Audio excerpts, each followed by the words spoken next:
ഈ വീഡിയോയിൽ ക്വിക്കായിട്ട് middle ഈസ്റ്റിലുണ്ടായ developments ആണ് നോക്കുന്നത്.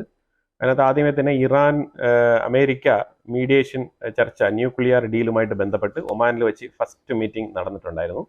അപ്പം അത് ഇറാൻ ഇൻഡയറക്റ്റ് ടോക്ക് എന്ന് പറയുന്നു, അമേരിക്ക ഡയറക്റ്റ് ടോക്ക് എന്ന് പറയുന്നു. നമുക്ക് പ്രത്യക്ഷത്തിൽ മനസ്സിലാക്കാൻ പറ്റുന്നത് എന്താണെന്ന് വെച്ചാൽ സ്റ്റീവ് വിറ്റ്കോഫ് അതേപോലെ തന്നെ അബ്ബാസ് അറക്സി എന്ന് പറഞ്ഞ ഇറാന്റെ ഫോറിൻ മിനിസ്റ്റർ രണ്ടുപേരും കൂടെയാണ് ഈ ഒരു മീറ്റിംഗിൽ പങ്കെടുത്തത്.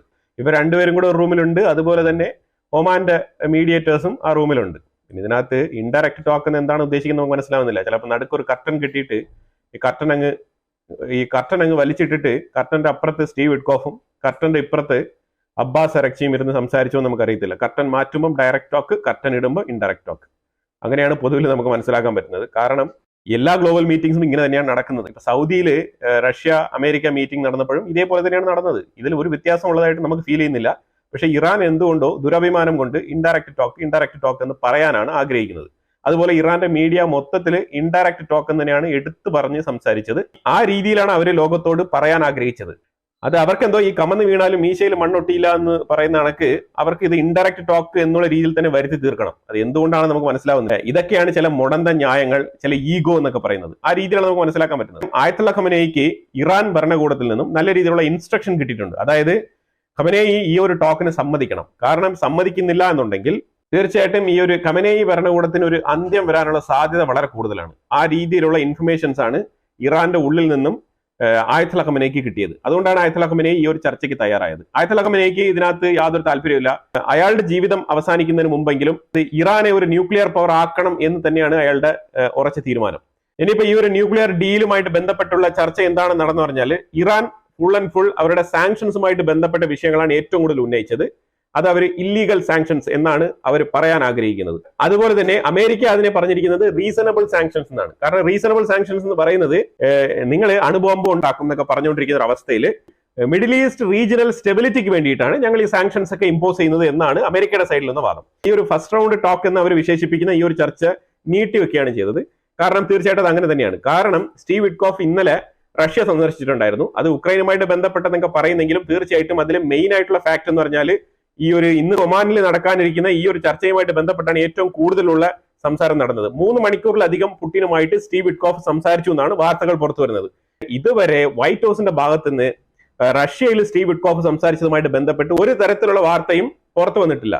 ചില മാധ്യമങ്ങൾ അഭിപ്രായപ്പെടുന്നത് ഇറാനുമായിട്ടുള്ള ഈ ഒരു ചർച്ച പരാജയപ്പെടുന്നെങ്കിൽ അമേരിക്ക ചില ആക്ഷൻസ് എടുക്കും. ആ ഒരു ആക്ഷൻസിന് റഷ്യയെ സൈലന്റ് ചെയ്യാൻ വേണ്ടിയിട്ടാണ് സ്റ്റീവ് വിറ്റ്കോഫ് അവിടെ ഒരു 3-3.5 മണിക്കൂറോളം ഇരുന്ന് പുടിനുമായിട്ട് ചർച്ച നടത്തിയതെന്നാണ് പറയപ്പെടുന്നത്.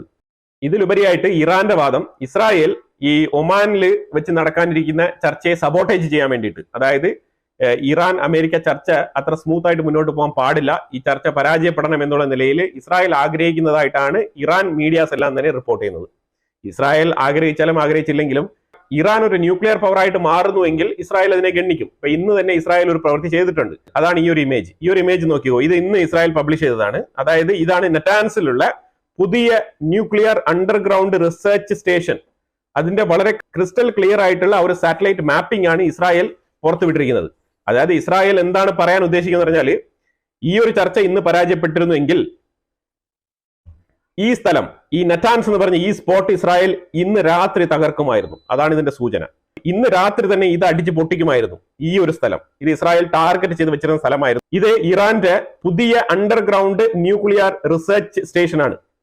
അപ്പൊ ഇതൊക്കെ തന്നെ ഇറാന് കൊടുക്കുന്ന സൂചനകളാണ്. ഞങ്ങൾ വെറുതെ അല്ല ഇരിക്കുന്നത്, ഇത് കൃത്യമായി മോണിറ്റർ ചെയ്ത് വെച്ചിട്ടുണ്ട്. ഈ സ്ഥലം അറ്റാക്ക് ചെയ്യും എന്ന് പറഞ്ഞാൽ അറ്റാക്ക് ചെയ്തിരിക്കും. ഇതാണ് കൊടുക്കുന്ന ക്ലിയർ ആയിട്ടുള്ള മെസ്സേജ്. ഒരു സൈഡിൽ കൂടെ ഹൈ പ്രഷർ അപ്ലൈ ചെയ്തുകൊണ്ട് ഇറാനെ ടേബിളിലേക്ക് വരുത്തുക എന്നുള്ളത് തന്നെയാണ്. അത് വരുത്തിയിരിക്കുന്നു. അതിൽ അമേരിക്ക സക്സസ്ഫുൾ ആണ്. അത് തന്നെയാണ് നമുക്ക് പറയാനുള്ളത്. കാരണം ഞങ്ങൾ വരില്ല, ഞങ്ങൾ ന്യൂക്ലിയർ ബോംബ് ഉണ്ടാക്കും, ഇതാ ഉണ്ടാക്കി നാളെ റിലീസ് ചെയ്യും എന്നൊക്കെ പറഞ്ഞുകൊണ്ടിരിക്കുന്ന ആ ഒരു ഇറാനെ കൃത്യമായി ടേബിളിൽ വരുത്തി ലോക്ക് ചെയ്തിരിക്കുകയാണ്. ഇപ്പൊ നെക്സ്റ്റ് വീക്കെൻഡിൽ ഇതേപോലെ സാറ്റർഡേ അല്ലെങ്കിൽ സാറ്റർഡേയിൽ ഏതെങ്കിലും ഒരു ദിവസത്തിൽ അടുത്ത റൗണ്ട് ചർച്ച നടക്കും. അതിൽ പുതിയ കോൺട്രാക്ടിന്റെ ഡ്രാഫ്റ്റ് ഉണ്ടാക്കി കൊണ്ടുവരും എന്നാണ് പറഞ്ഞിരിക്കുന്നത്. അമേരിക്ക ഡ്രാഫ്റ്റ് കൊണ്ടുവരും, അത് ഇറാനിലേക്ക് കൈമാറും. അത് അവിടെ വെച്ച് സ്ക്രൂട്ടനൈസ് ചെയ്ത് അതിൽ മറുപടിയും ബാക്കിയുള്ള നെക്സ്റ്റ് ലെവൽ ചർച്ച അടുത്ത, അതായത് 3ാം റൗണ്ട് ചർച്ചയിലേക്ക് പോകുന്നതായിരിക്കും. അതാണ് ഇതിനകത്ത് നമുക്ക് ടോട്ടലി മനസ്സിലാക്കാൻ പറ്റുന്നത്. അമേരിക്കയുടെ ഭാഗത്ത് നിന്ന് കൊടുത്തിരിക്കുന്ന ഇൻസ്ട്രക്ഷൻ എന്ന് പറഞ്ഞാൽ വളരെ ക്ലിയർ ആണ്. എത്രയും വേഗം ആസ് സൂൺ ആസ് പോസിബിൾ നിങ്ങൾ ഡീലിലേക്ക് വരണം എന്നാണ്. അപ്പൊ എത്രയും വേഗം ഈ ഒരു ഡീൽ ക്ലോസ് ചെയ്യുക എന്നുള്ളതാണ് അമേരിക്കയുടെ ഫസ്റ്റ് പ്രയോറിറ്റി. ഇതൊക്കെ ട്രംപ് സൗദി അറേബ്യ വിസിറ്റ് ചെയ്യുന്നതിന് മുമ്പ് തന്നെ ഈ ഒരു ഡീൽ ഭാഗികമായിട്ട്, ഈ ഒരു ഡീൽ പാർഷ്യലി എങ്കിലും കയ്യിൽ ഉണ്ടാവണം. ഇറാൻ കൈപ്പിടിയിൽ, അതായത് ഞങ്ങൾ നെഗോഷിയേറ്റിംഗ്, ഈ ഒരു ചർച്ച നടക്കുന്നുണ്ട്, ഇതുമായിട്ട് മുന്നോട്ട് പോകും. കാരണം ആ രീതിയിലാണ്. കാരണം സൗദി അറേബ്യയും ഒരു ലെവലിൽ ബാലൻസ് ചെയ്ത് കൊണ്ടുപോകേണ്ടത് അമേരിക്കയ്ക്ക് വളരെ അനിവാര്യമാണ്. അതുകൊണ്ടാണ് ഇറാനെ ഈ സൈഡിൽ ബാലൻസ് ചെയ്ത് കൊണ്ടുവരുന്നത്. അതുപോലെ തന്നെ ഇറാഖിന്റെ deputy prime minister Fuad Hussein പറഞ്ഞിരിക്കുന്നത് ഇറാൻ അമേരിക്ക ചർച്ച നല്ല രീതിയിൽ ഡെവലപ്പ് ആയത് നന്നായി, അത് മിഡിൽ ഈസ്റ്റിലെ റീജിയണൽ സ്റ്റെബിലിറ്റിക്ക് അത് കാരണമാകുമെന്നാണ് പുള്ളി അഭിപ്രായപ്പെട്ടിരിക്കുന്നത്. അപ്പോൾ ഓരോരുത്തരായിട്ട് ഇപ്പോഴാണ് മൊഴിയുന്നത്. ഗാസയ്ക്കുള്ളിൽ കുടിവെള്ളം, വല്ലാത്ത രീതിയിലുള്ള കുടിവെള്ള ക്ഷാമമാണ് അവിടെ നേരിടുന്നത്. ഈ കാണുന്ന പിക്ചർ എന്ന് പറഞ്ഞാൽ കുടിക്കാൻ കുടിവെള്ളം കിട്ടാതെ ആൾക്കാർ കന്നാസ് എടുത്തുകൊണ്ട് നടക്കുകയാണ്. അതാണ് ഇവിടെ ശരിക്കും മനസ്സിലാക്കാൻ പറ്റുന്നത്. കുടിവെള്ളം ഒരു യുദ്ധ ഉപകരണമായിട്ട് ഇസ്രായേൽ ഉപയോഗിക്കുന്നു എന്നാണ് പരാതി. ഇത് ഇറാന്റെ ഭാഗത്തു നിന്നായാലും അതേപോലെ തന്നെ ഗാസയുടെ ഭാഗത്തു നിന്നൊക്കെ ഹമാസിന്റെ സൈഡിൽ നിന്നൊക്കെ ഈ ഒരു പരാതിയാണ് പൊതുവിൽ പുറത്തു വരുന്നത്. ഒരു പ്രൊപ്പഗൻഡ എന്നുള്ളതിലുപരി ശരിക്കും അവിടെ യുദ്ധം നടക്കുന്നുണ്ട്, കുടിവെള്ളത്തിന് ക്ഷാമമുണ്ട്. ശരിക്കും 70% കുടിവെള്ളം റദ്ദാക്കിയിരിക്കുകയാണ്. ഇതെല്ലാം തന്നെ ഇസ്രായേൽ ആവശ്യപ്പെടുന്നത് ആ പിടിച്ചു വെച്ചിരിക്കുന്ന ബന്ദികളെ റിലീസ് ചെയ്യാനാണ് പറയുന്നത്. അതാണ് പ്രയോറിറ്റി. കുടിവെള്ളമാണോ നിങ്ങൾക്ക് ഏറ്റവും അത്യാവശ്യം, അല്ലാന്നുണ്ടെങ്കിൽ ബന്ദികളാണോ വേണ്ടതെന്ന് വെച്ചാൽ അത് നിങ്ങളാണ് തീരുമാനിക്കേണ്ടത് എന്നാണ് ഇസ്രായേലിന്റെ സൈഡിൽ നിന്ന് പറയുന്നത്. അതുപോലെ Rafah full and full circulated ആണ്. അതായത് റഫ വളഞ്ഞിരിക്കുകയാണ് പൂർണ്ണമായിട്ടും. Rafah full and full Israel IDFന്റെ കൺട്രോളിൽ വന്നിരിക്കുകയാണ് റഫ. അതാണ് നമുക്ക് മനസ്സിലാക്കേണ്ടത്. ഒരു അഡീഷണൽ കോറിഡോർ ഉണ്ടായിരുന്നു, ആ കോറിഡോർ ആണ് ഇനി മുതൽ ഉപയോഗിക്കാൻ പോകുന്നത്. അതുകൊണ്ട് ഫിലഡൽഫി കോറിഡോർ ഉൾപ്പെടെ ഇസ്രായേലിന്റെ കൺട്രോളിലാണ്. അതേപോലെ തന്നെ ലെബനാനിൽ ഹെസ്ബുള്ളയുമായിട്ട് ബന്ധപ്പെട്ട് ഇസ്രായേൽ ഇന്നലെ തന്നെ ഒരു സ്റ്റേറ്റ്മെന്റ് പറഞ്ഞിട്ടുണ്ടായിരുന്നു. ഞങ്ങൾ അത്ര എളുപ്പത്തിൽ ലെബനാൻ വിട്ടു പോവില്ല എന്ന് പറഞ്ഞ അവര് ഒരു മാപ്പ് ഒക്കെ പ്രസിദ്ധീകരിച്ചിട്ടുണ്ടായിരുന്നു, ഒരു റൂട്ട് മാപ്പ് ഒക്കെ പ്രസിദ്ധീകരിച്ചിട്ടുണ്ടായിരുന്നു. ഈ വക റൂട്ടുകളിലൂടെയാണ് ഹെസ്ബുള്ള ആയുധം കടത്തുന്നത് എന്ന് പറഞ്ഞിട്ട്.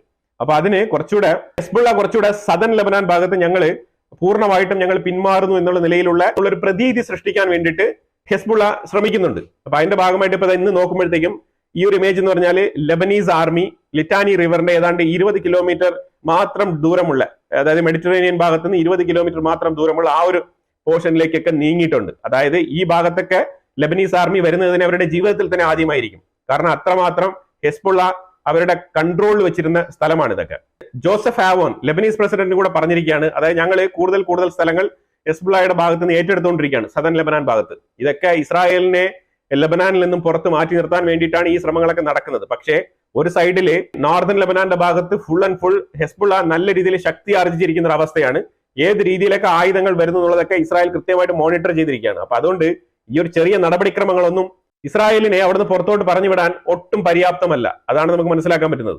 2012 ബൾഗേറിയയില് ഒരു ആക്രമണം നടത്തിയ ഹെസ്ബുള്ള തീവ്രവാദിയെ ഇസ്രായേൽ വധിച്ചിട്ടുണ്ട്. ആ വധിച്ചത് ലെബനാനിൽ വെച്ച് തന്നെയാണ്. അപ്പൊ അതുമായിട്ട് ബന്ധപ്പെട്ട ബെറിയൽ സംസ്കാരമൊക്കെ ഇന്നാണ് ലെബനാൻ നടപ്പിലാക്കിയത്. അപ്പൊ അതുമായിട്ട് ബന്ധപ്പെട്ട വാർത്തകളും പുറത്തു വരുന്നുണ്ട്. അപ്പൊ അതായത് ഇന്ന് മാത്രമല്ല, ഏത് കാലഘട്ടത്തിൽ തീവ്രവാദ പ്രവർത്തനം ചെയ്ത ആൾക്കാരാണെങ്കിലും മൊസാദിന്റെ ലിസ്റ്റിലുണ്ട് എന്നാണ് നമുക്ക് മനസ്സിലാക്കാൻ പറ്റുന്നത്.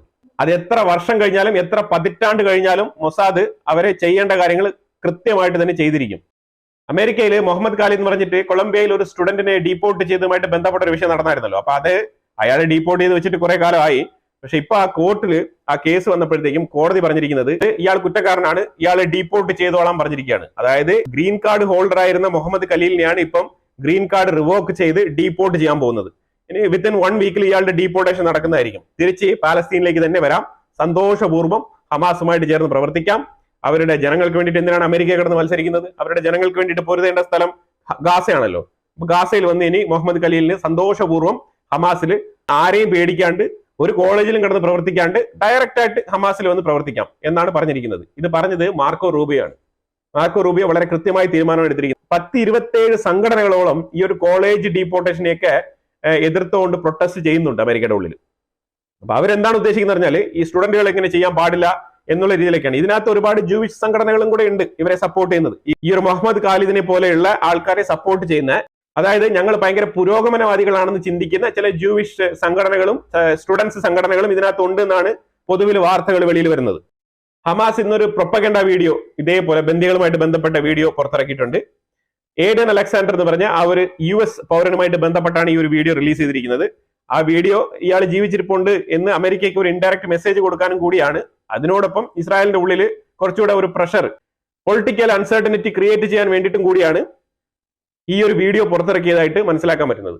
അപ്പൊ എന്തായാലും ഇതൊക്കെ തന്നെയാണ് മിഡിൽ ഈസ്റ്റിൽ നടന്നുകൊണ്ടിരിക്കുന്ന കുറച്ച് വിഷയങ്ങൾ. ഇതിനെക്കുറിച്ചുള്ള അഭിപ്രായങ്ങൾ കമന്റ് ബോക്സിൽ രേഖപ്പെടുത്തുക.